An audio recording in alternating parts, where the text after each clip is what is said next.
You sleep 8 hours and still wake up exhausted. You think, what's wrong with me? Maybe you're lazy. Maybe you've lost your spark. No, you're not tired. You're dopamine drained.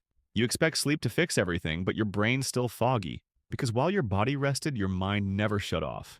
You've been drowning in digital junk, reels, stories, shorts, scroll after scroll, hit after hit, each one numbing your brain a little more.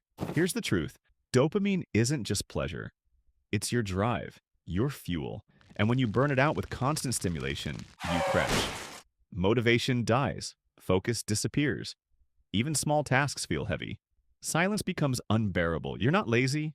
You're overloaded. Studies from Harvard and Stanford prove it.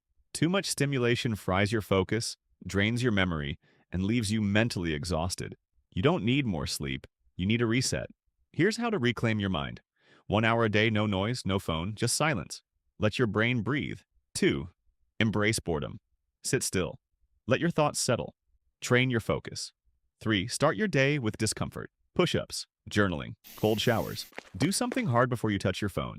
You're not broken. You've just been hijacked. Take your mind back and feel alive again. You thought you needed sleep. What you really needed was peace.